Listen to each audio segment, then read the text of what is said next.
So this is one of them. And then here's the other one. I was like, oh, is it money? I was like excited. I can't tell what it is. Ignore my eye, I'm totally okay. That video is about a woman that recently bought a home. She was in the basement cleaning up when she came across these jars. These jars were very purposely hidden away. Like they were like in a crawl space that she had to like crawl into to find them. She pulled out these glass jars and she opened them. She opened the glass jar. My first thought when I saw those jars was that those were hex jars. Those jars have been sitting there for over 100 years. She says the one jar had the year 1902 on it. This is how old these hexes are. They have been hidden away. She says the previous owner didn't even know that these jars were in there. She comes across and opens the one. She says the moment she opened the jar, it brought upon a bunch of misery into her life. Like her dogs got sick. I think she got sick. There was just a bunch of negativity going around. Now she's trying to figure out how to dispose of these jars. Had I come across these jars, I would have just grabbed a large trash bag and disposed of them. Double tied it and threw it away, not in my regular trash can, but like in a far away trash can, like a dumpster somewhere far. And I would have done a small cleansing of the area, and that would have been the end of it. The fact that she opened it, essentially she welcomed that hex that was put in that jar. She took the hit because she opened it. But like always, what do you guys think? Go ahead and pour your tea, because tonight's story starts in the Appalachian Mountains at summer camp and ends with something smiling in the window. So grab your favorite tea and settle in, and let me tell you another scary story that happened in the Appalachian Mountains, because of course, this is Tea After Midnight. Always good tea. This story comes from Katie. Growing up here, I always thought that the things people warned you about could only come out at night. I have since learned that is not the case. It doesn't matter what time of day it is, the creatures that lurk in the forest are always watching. This story happened when I was 15. My parents signed me up to go to this church camp for a week in the summer. I really didn't want to go, but I found out one of my friends from school was going, so I figured it wouldn't be bad. Erin and I didn't really hang out all the time. We just knew each other from a few classes, and we would talk here and there, so I considered her to be a friend. Well, the time came for the summer camp, and we were told to meet in the church parking lot at 8 a.m., and a bus would take us to the camp. I showed up and immediately saw Erin standing there by herself. I walk over to her and try to make small talk, and after a few minutes we were told to load onto the bus so we could leave. The camp was only an hour away, which felt like a quick drive since Erin and I talked the whole way. We arrived and they started separating the girls and boys and showing us where we would be sleeping. The cabins were fairly nice. I mean, for it being a cabin in the woods used for a kid's summer program, they were in decent shape.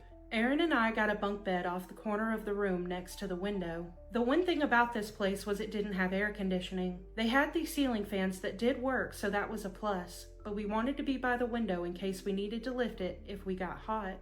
And you don't have to tell me not to open the window at night, because after what happened to me and Erin, I won't ever do it again. The first day and night were fine. We went out and played games and swam in the lake and then finished up the day by the fire. We slept fine, and in the morning we got dressed and headed out to get breakfast. While we were all eating, the pastor told us what we would be doing that day. He told us we would be going on a nature walk, and let's chalk this up to what it actually was. We went hiking. It was so hot that day and Erin and I were falling behind, so we ended up at the back of the group.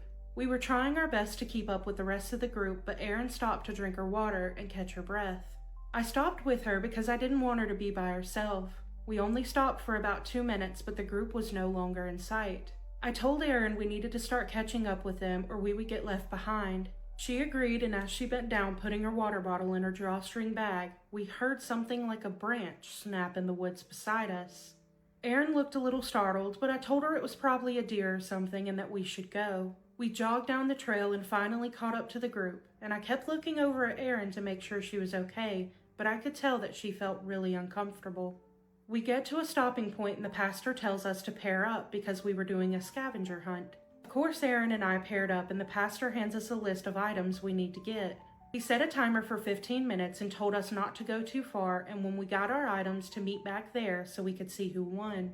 The list was random things like 1 rock, 2 pine cones, 3 big leaves, so on and so forth.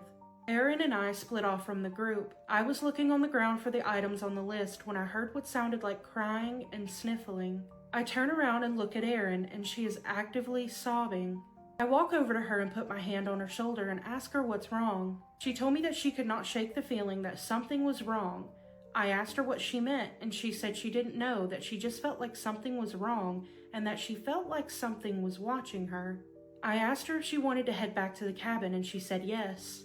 I went and found one of the chaperones, and they took Erin back to the cabin. I stayed with the group, and after the scavenger hunt, we finished our nature walk and got back to the camp. After dinner, we were supposed to roast marshmallows, so I went to the cabin to see if Erin wanted to come out there. When I go in there, I didn't see her in her bed. The window was open, and when I looked outside, I could see her standing by the lake. I walked down there and I asked her if she was okay, but she didn't respond to me. I got closer and I touched her shoulder and said, "Hey, are you okay?" But when I touched her shoulder, she felt really cold. Without turning her head, she said she was fine. I asked if she wanted to come and roast marshmallows, and she just said no. I thought maybe she wanted to be by herself, so I walked back up to the cabin to go grab her a jacket because she felt so cold. As soon as I opened the door to the cabin, I can see Erin laying in bed. I got so freaked out, I ran over to the window and looked outside and did not see anyone standing down there at the lake. There was no possible way she was down there, then back in the cabin that quickly without me seeing her go past me. At that point, I thought I was losing my mind. I looked at Erin and said, "Were you just down at the lake?" She said, "No, I was in the bathroom." I told her I just saw her down at the lake, and when I touched her shoulder, she felt really cold, so I come up here to get her a jacket, but she's sitting right here. Erin looked very frightened, which matched my expressions exactly. I decided to stay in there with her because I didn't want to be out there with whatever I just saw. I sat on the bed next to her, and we just talked about what it could have possibly been that I saw, but of course we didn't have an explanation. After a while, the rest of the girls started to come in and get ready for bed. I climbed up on the top bunk above Erin, and the girl that was in the bed next to us closed the window before she got into bed. I eventually fell asleep, but in the middle of the night, I had to get up to go to the bathroom. I was only in there for a few minutes, and when I came out, I noticed that the window next to our bed was open. But everyone in that room was sound asleep, so I figured Erin or the girl in the bed next to us had opened it. But after what I saw earlier that night, I closed the window. I climbed back up on top of the bunk and turned facing the wall. As soon as I covered myself up, I heard what sounded like the window sliding open. I roll over and look down, and I will never forget what I saw. I see Erin standing outside of the cabin pushing the window up to open it, but that was not Erin because I tilted over the side and looked underneath my bed and saw Erin sleeping below me. I looked back at the window, and the thing pretending to be Erin was standing there staring at me and smiling. I then started to hear crying from below me. The thing outside the window looked over at Erin and reached in through the window to try and grab her. Erin started screaming, which woke everyone in the cabin up, and the thing outside ran off. I jumped down from the top bunk, slammed the window shut and locked it, and got in Erin's bed with her, hugging her.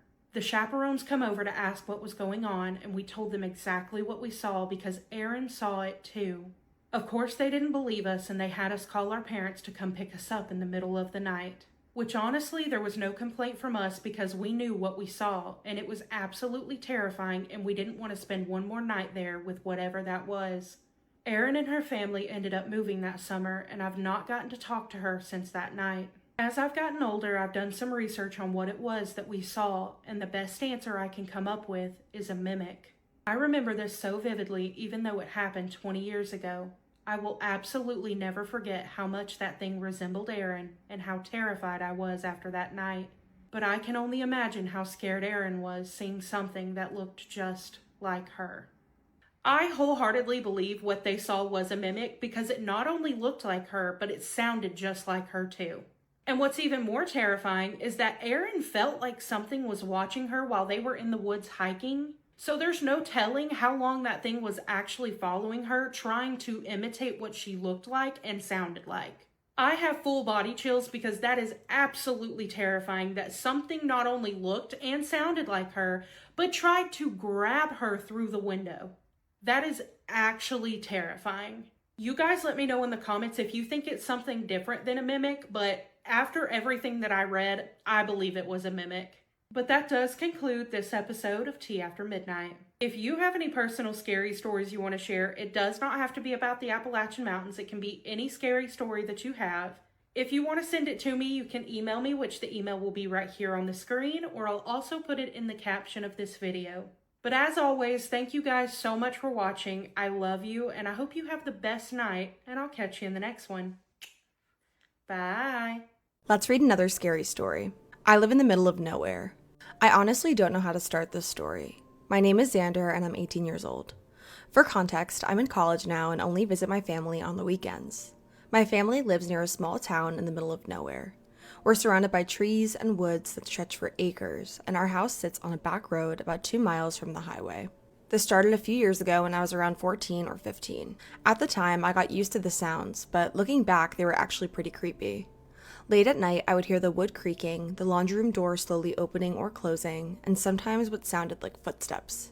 After I left for college, it felt like a weight had been lifted off of me whenever I slept.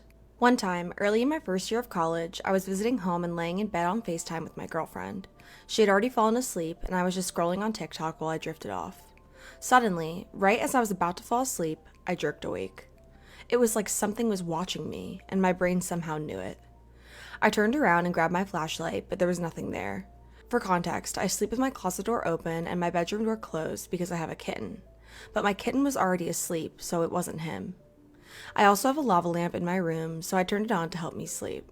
But every time I started to drift off again, I would jerk awake with that same feeling, like something was close by, watching me. I left the next day because it was Sunday and I had class Monday morning. After that, the same thing would sometimes happen when I was at college, but every time I visited home, it felt way worse. Then, fast forward to a few weeks ago. We were driving home in the dark after being out all day. As we turned into our dirt driveway and started driving up, I saw something for just a split second. It looked like some kind of entity. It wasn't a person and it wasn't an animal. It was tall and faceless, kind of like Slenderman, but not exactly like him. Seeing it made my heart drop straight to my stomach. No one else reacted, so I guess no one else saw it. That night, when I laid down in bed, I literally couldn't sleep at all. I kept tossing and turning, but every time I closed my eyes, I felt like something was watching me. And it was terrifying because I didn't know what it was, and I still don't. Sometimes I even get these quick images in my mind of what looks like a mimic standing behind me and watching. My bed is in the corner of the room with a wall on one side and the rest of my room on the other. Even when my back is against the wall, it still feels like I'm being watched from behind, like whatever it is just stays behind me whenever I turn. I hate sleeping on my back because I feel like I'll get sleep paralysis, and I can't sleep on my stomach because it hurts my neck. Somehow, I eventually fell asleep that night. Ever since then, I haven't been able to sleep well at home without some kind of light on in my room. The weird part is, when I'm at college, I sleep completely fine, and when I'm at my girlfriend's house, I sleep fine too. I don't know what's scarier, not knowing if something is watching me or knowing that something might be. Living in the middle of nowhere isn't easy, because out there, there's nothing but trees and animals. Thank you, Xander, for sending this story in. I don't even know what to say about this. This might be the second time that I've heard about a story where someone sees an entity like Slenderman. Every single time, it freaks me out without fail. But I'm glad to hear you can at least sleep when you're not at your house in the middle of nowhere, which means the entity is likely tied to the house and not to you, which is good. Thank you so much again for sending this one in. If you guys have any stories you'd like me to read, please email them to me and I will get to them if I can, and I will see you in the next one. What would you do if your roommate started messing with the Ouija board and then slowly started seeming not like herself at night? Today's story is about a girl whose roommate started messing with the Ouija board at night and she should have just left it alone. I'm sending this because I still think about this girl all the time and I still don't know what actually happened to her. I don't even know where she is now. We weren't lifelong best friends or anything, just housemates for a little over a year in our early 20s, but I knew her well enough to know when something changed. We rented a small house with one other girl from work. It was cheap and kind of crappy, but close enough to everything. And at first it was normal. My housemate, I'll call her Erin, was pretty outgoing. She had friends over a lot and always had music on, always wanted to talk at the end of the day. And she was one of those people who filled up a room. One weekend in October, she had a few friends over while I was home. They were drinking, being loud, doing all the usual stuff. And at some point, one of them brought out a Ouija board. I remember rolling my eyes because I thought it was corny and fake. They were all in the dining room with candles lit, acting serious for fun. And I told them I wanted no part of it and went to my room. I could still hear them laughing from down the hall. Later that night, after everybody left, Erin was weirdly quiet. Not upset exactly, just quiet. I asked if she was okay, and she said, yeah, just tired. I remember she looked pale, but I didn't think much of it because people get tired and hungover and weird all the time. The next few days, she was still pretty normal during the day, but not all the way. She seemed distracted. She'd stop in the middle of saying something and stare at nothing for a second, and she was sleeping badly too. I know because our rooms were across from each other and I'd hear her walking around late at night. Then one night I woke up and saw a light under my bedroom door. I thought maybe she left the bathroom light on. When I opened my door, the hall was dark and the bathroom light was on, but her bedroom door was open just enough that I could see into the corner of her room. She was sitting on the floor in the dark, facing the wall, and not moving. I just stood there for a second, trying to understand what I was looking at. Then I heard her whispering, very low, very steady, like she was talking to someone close to her. I said her name and she didn't react at all. I shut my door fast and got back in bed and pulled the covers over my head, which I know sounds ridiculous, but I was so scared all at once that I didn't know what else to do. A few seconds later, I heard my bedroom door open. Then nothing. No footsteps, no voice, just that feeling that somebody was in the room. Then the door closed again. The next morning, she acted completely normal. I asked if she was okay, and she laughed and said, yes, why? I asked if she had been in my room last night, and she looked genuinely confused and said no. That happened more than once. Not every night, but often enough that I started dreading going to sleep. Sometimes I'd wake up and hear her whispering from her room, and sometimes I'd open my door and see her sitting in the same place, on the floor in the dark, facing the corner. Once she was kneeling instead. Once she was standing so close to the wall that her forehead looked like it was almost touching it. And every time I shut my door fast and got back in bed. And very often after that, I'd hear my own door open. Then it was silent, and then it would close. She started looking really bad too. Really thin, like scary thin, over a few months only. Her cheeks sank in, and her skin looked almost kind of gray. She was tired all the time, but if you talked to her in the middle of the day, she seemed mostly like herself. She'd go to work, make jokes, watch TV with me, talk about regular stuff. That was almost the worst part because it made me keep doubting myself. I asked her one time straight up if anything weird had happened after the Ouija board, and she got very angry, way more angry than the question deserved.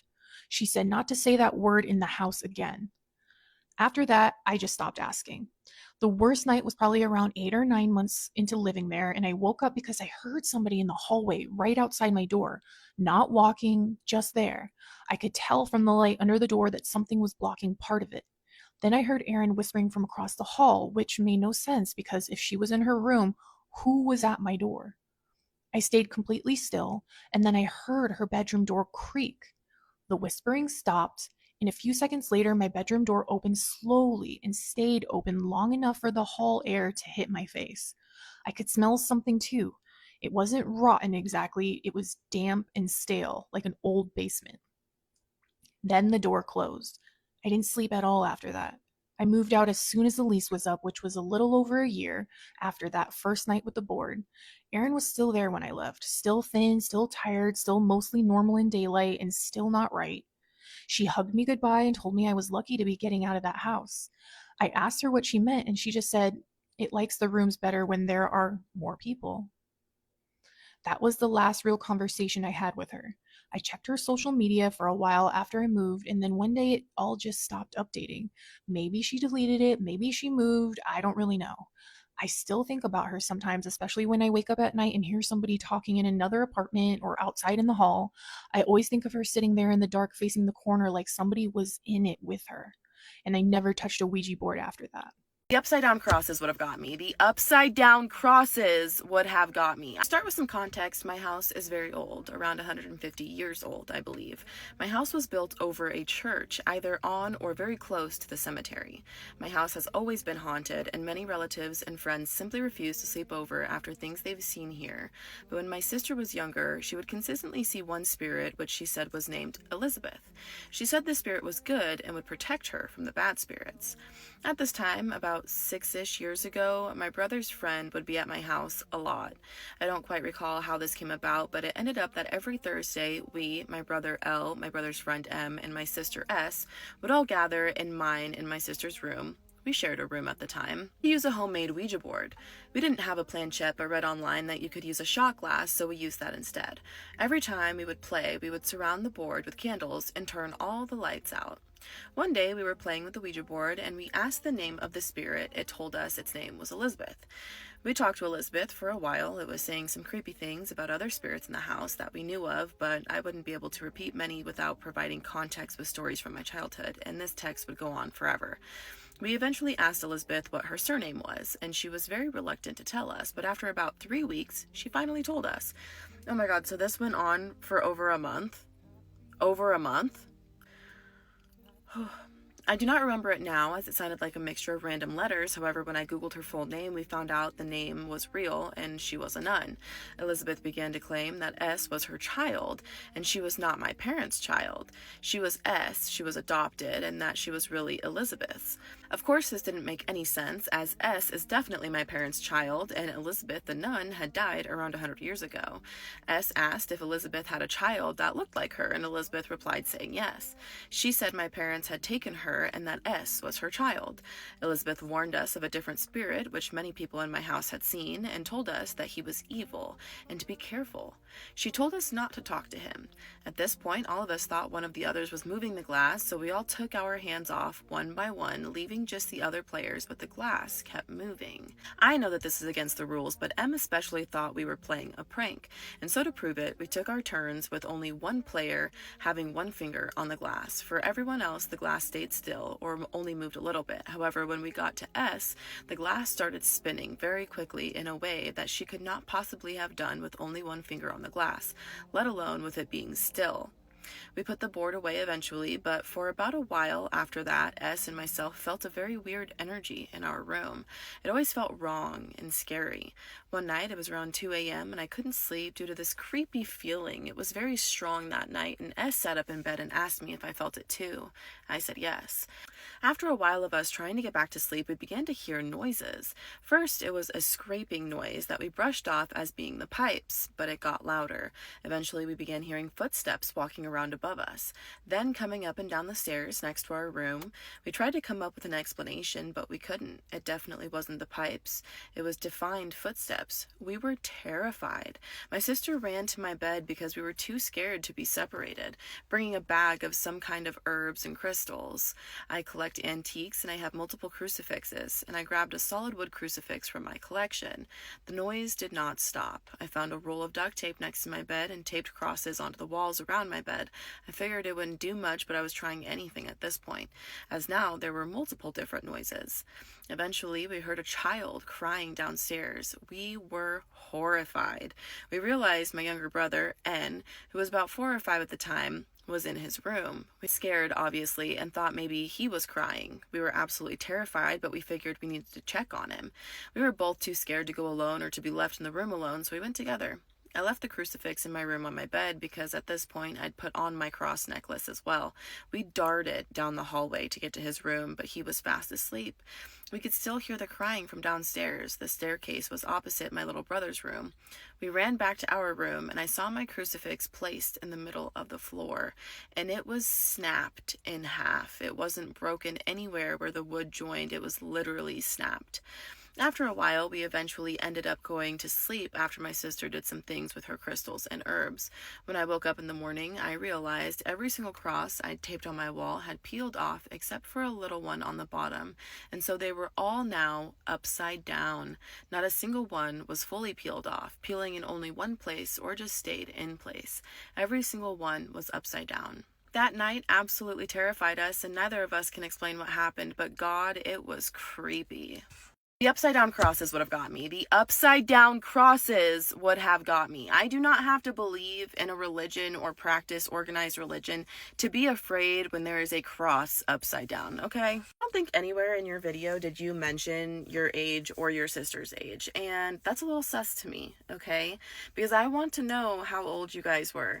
I understand that you were sharing a room, and even like 15, 16-year-olds still share rooms because it's just dependent on the type of house that you are living in and or own, but for I just feel like you guys were not very young because there was a lot going on, and there was a lot that you guys had access to that normal 6, 7, 8, 10-year-olds would not have access to. I've had this page long enough, and I have read enough stories about Ouija boards to know that you cannot trust who you're talking to, if someone even answers you, because a lot of times people that don't believe will use a Ouija board and nobody will respond.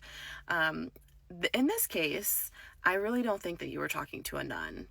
I don't. And I don't think a nun would have done the things that happened, especially with the crosses, considering that's like a big no-no in any type of organized religion that serves Christ.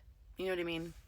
Any type of situation with kids makes me ache and quake just because it's so freaky to me, especially when it comes down to like Ouija boards. These things are so not something to be playing with, and I know a lot of people are like, it's just a board, it's just a game, and majority of the time they are non-believers, which is totally fine by me, but I really feel like if you are in the right space and in the right area, you can 110% get into contact with someone, and having it be kids that get into contact with someone or something, it's a really scary thought for me because those kids are innocent and they have no idea what they're doing. So if you were young, like 13, 14, then I feel like you guys really put yourself at a much higher risk, and that is really scary. I cannot wait to hear what everyone has to say in the comments. This was a really good one. The upside down crosses freaks me out, even though I don't practice a religion, or an organized religion. Let me be more specific. And I think that anytime you see an upside down cross, whether you believe in a religion or not, it's just automatically like a bad omen. Can't wait to see what everyone has to say, and I love you guys. I hope you have a great day. Bye. Let's read some paranormal stories from Wales. And I got a little Welsh in me, okay, according to my ancestry, if anybody cares. I was 13 years old and lived in a tiny little village, and one day my dog escaped the back garden and went on an adventure by himself. Concerned about him getting into a field with livestock, I went looking for him around the village and remembered there was a patch of woodland up the hill that I'd never been to before. I could imagine the dog would love it there, so I went to check it out. I reached the woods and began to call out the dog's name, hoping he'd come bounding out of the woods, but no sign, so I went further in. I came to a pretty large clearing, and suddenly I felt a little creeped out. I suddenly didn't want to call out for the dog anymore, and thought I should be getting home. I left the clearing and began to hurry back the way I came. Only this time, I could hear something. There were very clear sounds of footsteps in the dry leaves following behind me, and I mean right behind me. As though someone was walking close enough for me to touch them, only there was nothing there. I kept stopping to look around, and the footsteps would quickly stop as well. My skin was crawling, but I had a strong sense that I shouldn't run, so I forced myself to keep walking calmly, but I was completely terrified. I managed to walk about 10 steps with the mysterious sounds keeping pace, until my nerve went and broke into a mad run. The worst part is that the moment I ran, I heard a weird high-pitched little giggle coming from behind me. I got the hell out of there and never went back. The dumb dog was waiting for me, having made his way home. I'm glad he didn't go into the woods. He might have been dog-napped by the pixies. As a high school/university student, I worked in a restaurant which was an old Iron Master's mansion. The building itself is around 250 years old, and before it was a restaurant, it was a retirement home complete with a morgue in the always pitch-black attic. I worked there for about 4 years, part-time mostly, but full-time in the summer breaks. There would always be the feeling of never quite being alone, even if it was just me in the restaurant and a lone manager in the office. I would often hear the floorboards creaking above, sounding like people walking over them, to the point where I would go upstairs and investigate. In my peripheral vision, I would often catch the motion of someone turning the corner out of my sight, as if someone was walking away from me. Again, this was to the point where I would walk around the corner to ensure no customers or other staff members were there. The running joke with the staff was that the ghost was called Mary. If anyone reported anything strange, it was just brushed off as Old Mary again. One night, one of the managers organized a psychic evening. The night went as planned, and at the end of the night, the psychic had a little Q&A. The organizing manager asked the psychic, "Do you get any vibes from this place?" The psychic replied that there was an elderly lady rolling around, and her name was not Mary, but Elizabeth. I was working on the bar that night with one of my friends, and the manager hurried over to us in an excited manner and said, "The psychic said the ghost's name is not Mary, but Elizabeth." When he said the name Elizabeth, all of the power went out in the building. The only light was the emergency lighting for the fire exits. We all stood there for about 10 seconds, silently frozen, and then the power came back on. We awkwardly laughed and then carried on. After that, I always ensured I corrected people when they blamed anything strange on Mary to Elizabeth. Wait, that one's like kind of cute. When I was in my early teens in the 2000s, my mom, stepdad, brother, and I went on holiday to a beautiful cottage in Wales. We liked to explore the area, so we drove around a lot, stopping at abandoned houses on the way, taking some interesting pictures and just enjoying the scenery. One evening, we drove to this small village on the coast, which seemed just like any other out-of-the-way village in Wales. From our arrival, the trip went bad, starting with almost driving off the cliff due to it being completely pitch black. After composing ourselves from our near-death experience, we wandered along the cliff edge where we found a trail leading down to the water. As we started walking down this road, we started to see some abandoned houses, some of which looked like they were almost built into the cliff. On the water side, there was a 3-story building between the road and the water. All of these buildings were very obviously abandoned. As my brother was looking around, he noticed a light switch on in the top floor of the 3-story building to our left. The light stayed on for about 10 to 20 seconds, which really freaked him out, and he insisted that we leave. We tried to calm our nerves and stay to look around for a few more minutes, but all of us started to feel very uneasy. On top of the cliff, probably about a mile or two away, was a huge building which resembled either an old prison or an old-fashioned asylum. Before we left, an alarm from this huge building started blaring in the distance, so we just got the F out of there. As we left the cliff and started driving through the village, a police car appeared behind us, no lights, following our every turn in the pitch black. My brother and I, who were in the back of the car, could not take our eyes off of this police vehicle. It followed us continuously until we reached the sign which said, "Welcome to blank." Neither he or I can remember the name of the town or where this was exactly. After this, the cop car drifted off into the distance and out of view. All of us were very shaken up by this experience, most likely made it worse by it being late at night with very little light pollution. Since this experience, we have tried multiple times to find out where this village is. No matter how hard we look, we cannot find it, which kind of adds to the creepiness. Okay, if you are from Wales, do any of these stories sound familiar? Especially the last one where they find an abandoned hospital and prison or whatever on a cliffside? Let us know in the comments if you know anything about that. Something I think about so often is just how much we are not privy to that is going on all over the world. Not what the news tells you or what goes viral on social media, but what gets quietly buried. Stuff entire communities swear is real. Things the government has acknowledged but then suppressed. And documented by journalists, yet somehow you and I never get to know about it. Wait till you hear this story. This one's been documented, officials have it on record, and it made news in multiple countries. This story takes place in Zimbabwe, a landlocked country in southern Africa. In Zimbabwe, there are deep-rooted cultural belief in creatures referred to as njuzu, or water spirits. Wait, before I keep going, this is for entertainment purposes only. Okay, so these creatures are akin to mermaids. And we're not talking the pretty hair-combing ones from fairy tale. These are something else entirely. They have been said to drag people underwater, and sometimes they keep them. This gets really interesting. In 2012, Zimbabwe's water resources minister stood in front of a government Senate committee and with a straight face reported that the construction being done on 2 different dam sites had to be stopped. Workers were sent to install the pumps, and every single one of them walked off the job and would not speak of what they saw. And they vowed to never return because of these mermaids. Now, this minister also went on to say he does not personally believe in them, but he also doesn't know how to explain what is going on. So he tried something. He thought that maybe the workers were too culturally influenced by their beliefs. So he went as far as bringing outside consultants in. These were engineers from completely outside of the community with zero ties to this belief system and local tradition. And same thing. They went, they came out, and refused to go back. At the Osborne Dam specifically, divers went hundreds of meters down with oxygen masks to see what the heck is going on down there. And when they came up, They said they will never come back, and they would not say why. So the government's solution is to call in traditional healers.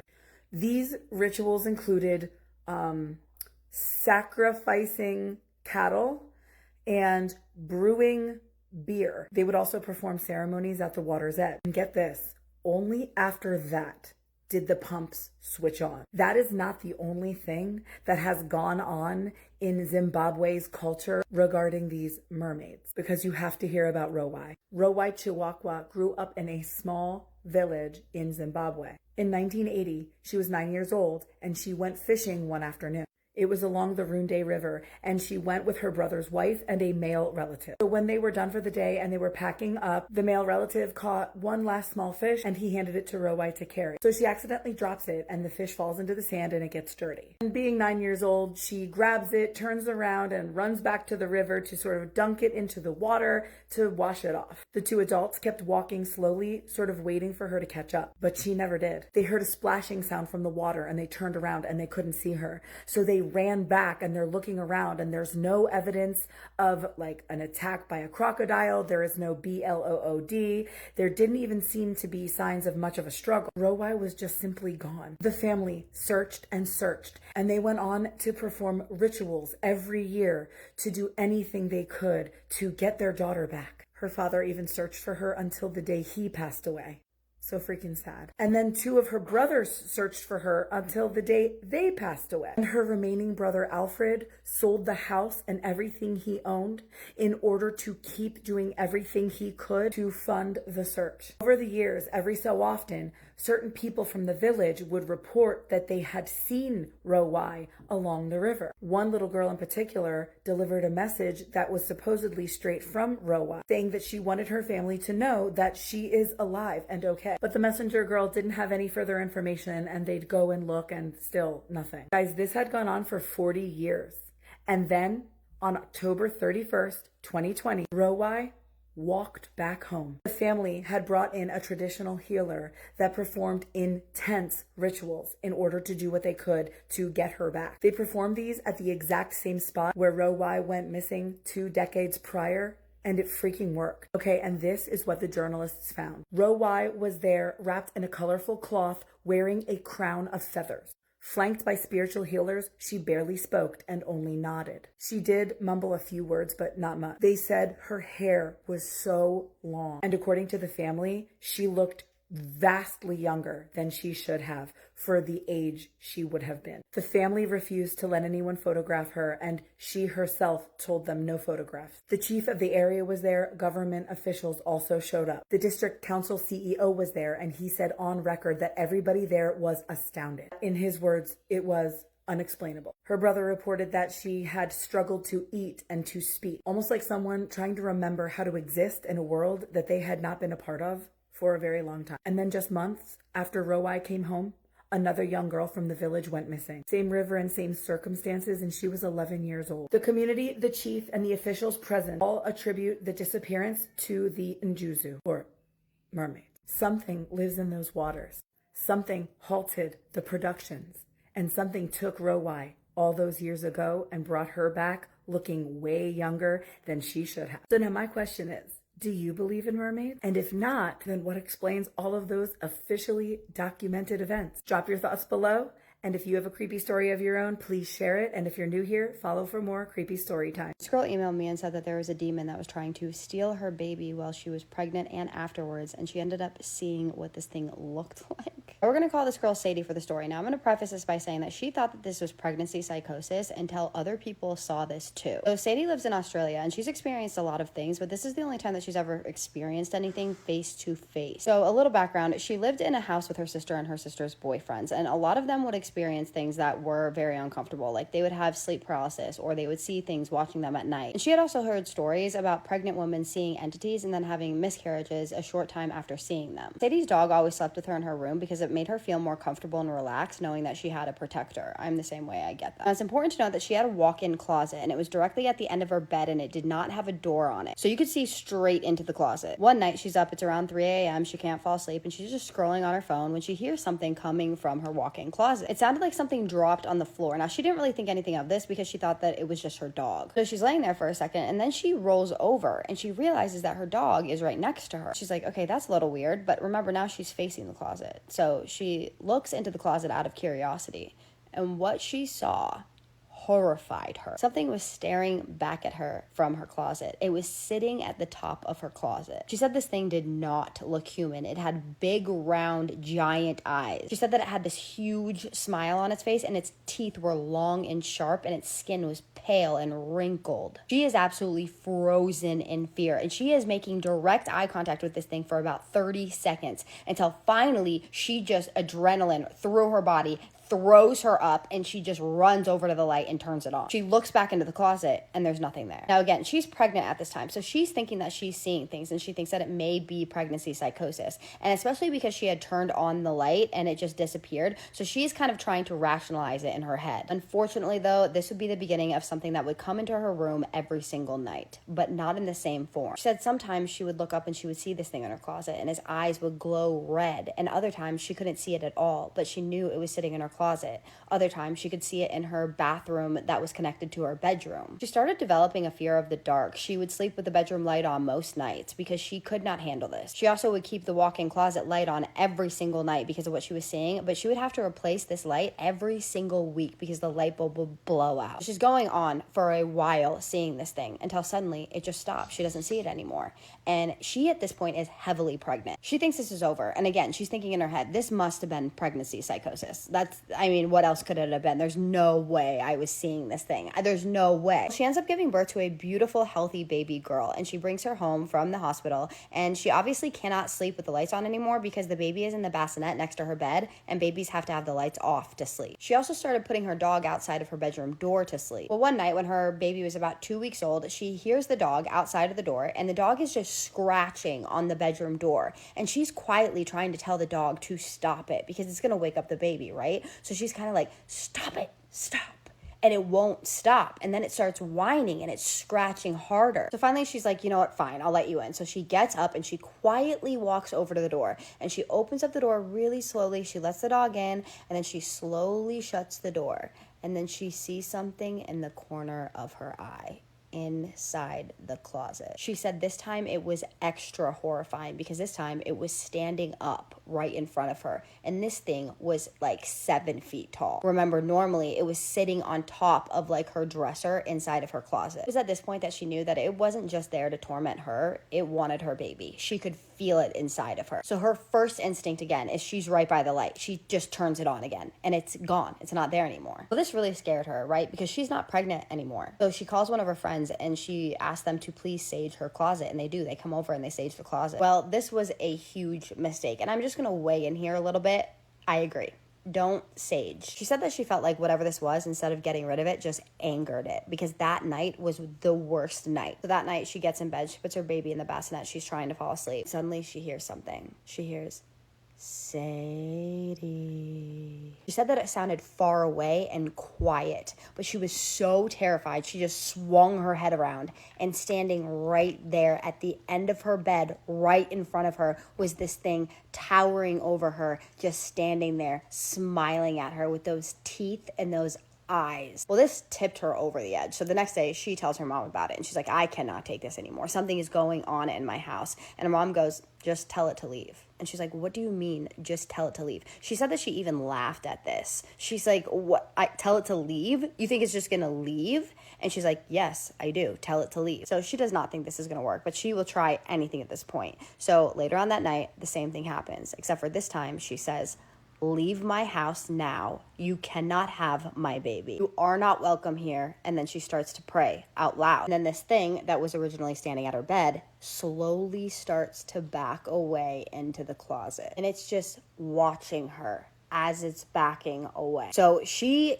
gets up again and she runs over to the light, because the light has been the only thing that has made this thing go away so far. So she gets up, she goes and she turns on the light, and at this point she is crying. She has had it with this. She is so scared, and the thing is gone again. She said that the next day she went through her entire room and she threw away any possible thing that she thought this thing could have possibly attached itself to. And then she also moved. She actually moved because of this. She said that thankfully she has never experienced anything like this since, and that she hopes that she never does again, because this was a nightmare for her. So what did you guys think about that story? That's terrifying. I'm sorry, but like, I know what it's like to have something happen to you and you like be like, you cannot believe what you're hearing or seeing. Like, it just isn't registering because it's so insane, and not feeling like anyone would believe you if you told them, and then also just not believing yourself, like actually thinking that you are insane. I actually went and saw a neurologist once because I was hearing things that were crazy, and the neurologist was like, you just have anxiety. And I'm like, bitch, I don't just have anxiety. I'm full blown hearing people talk to me. Like, I thought that I thought maybe I was schizophrenic. I really did.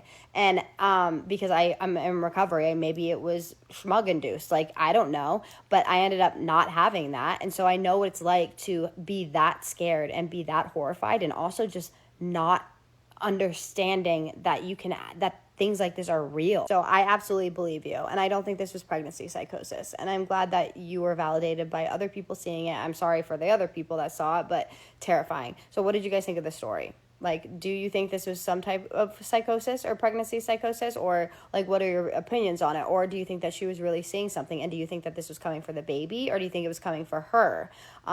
I can't really think of any other questions right now, but drop any thoughts, opinions, suggestions that you have down in the comments. But please, as always, be respectful. Now we're going to do my favorite part, which is the shout out. Sandre_Nivol. Thank you so much for the comment that you left. It was so sweet. The whole entire comment was so sweet. I really love that you love my stories. That makes me feel so good. I appreciate that you watch them and that you support me. Thank you for leaving that comment, and thank you for being a part of my community, and thank you for supporting me, and thank you for being kind. You have no idea what it means to me to have you here, and I hope you know how much I appreciate you as an individual. I love you. My dogs keep farting and it smells so bad. Annie XO or Anexo, I hope I'm pronouncing that correctly. You'll be tagged. Thank you so much for what you said. That was also so sweet. I love a girl's girl, I swear. Thank you so much, both of you, because sometimes girls can be really mean to other girls, and so when women are nice to other women, it just shows the amount of confidence that you have, and I respect it so much. So thank you so much for what you said. Thank you for the support that you have given me. Thank you for being a part of my community and watching my stories and being kind and leaving comments. You have no idea what that means to me. Thank you so much for being here. I hope you know how much I appreciate you as an individual. I love you, girl. And my stories have been so long, I've had no time for the outros. Keep sending me your scary stories. I love you. Have a spooky night.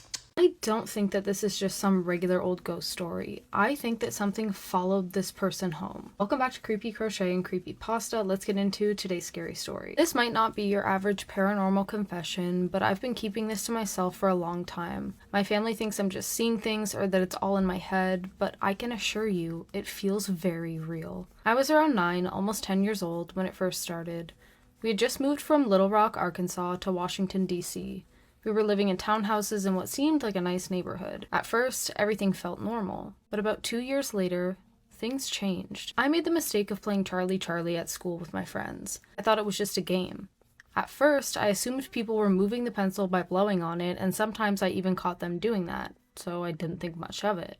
Until I got home. That's when I saw them. Huge red footprints on the ceiling, in places no one could possibly reach. My heart dropped. I immediately told my parents what had happened at school before I saw them, but they didn't believe me. They thought maybe I was imagining things or that it had always been there, but I knew it hadn't. Then summer came, and things got worse. I was cleaning the pool in our backyard when a spider suddenly crawled up my arm. I tried to drown it, but when I got out of the pool, it was in my hair. I tried to get it off, then it was on my neck. I smacked it, and it finally disappeared. That wouldn't be my last experience with spiders that just vanished. We lived there for 6 years before moving to Clovis, New Mexico, about a year before COVID. That's when things really escalated. I started hearing voices in the house when no one was home. Objects would fall without anyone touching them. My personality started to change. I felt drained all the time. I had constant nightmares. And we moved again, this time to Anchorage, Alaska. And that's when everything became unbearable. The voices didn't stop, but now I could also see shadows moving around the house. I could feel something watching me all the time. One morning, while opening the store for my shift, I saw something move on the security camera. The air suddenly got cold. At that point, I got a rosary, especially because I now have a baby. But whatever this is, it feels like it's taken advantage of me at my weakest. When I was pregnant, I felt more vulnerable than ever. I could hear it outside my window screeching. I could hear something jump onto the roof, walk toward my window, and breathe. Just yesterday, my daughter was asleep in her crib and I was watching her on the baby monitor. I saw something move near the door. I panicked and immediately ran to her. This isn't the first time I felt overwhelming dread while watching the monitor, but it's the first time I've actually seen something move. Doors open on their own when we're alone. Things happen constantly, and no one believes me, but I'm also sure something is attached to me. That is truly haunting. Thank you to this person for sending me your story. What do you guys think about this one? If you want to hear me read your scary story, please email it to lidslunacysubmissions@gmail.com. Crochet patterns and plushies are available on my Etsy, longform available on my YouTube channel. You can subscribe here on TikTok for a little bit of extra content here and there. Thank you so much for watching this episode of Creepy Crochet and Creepy Pasta, and I'll be seeing you in the next video. Bye!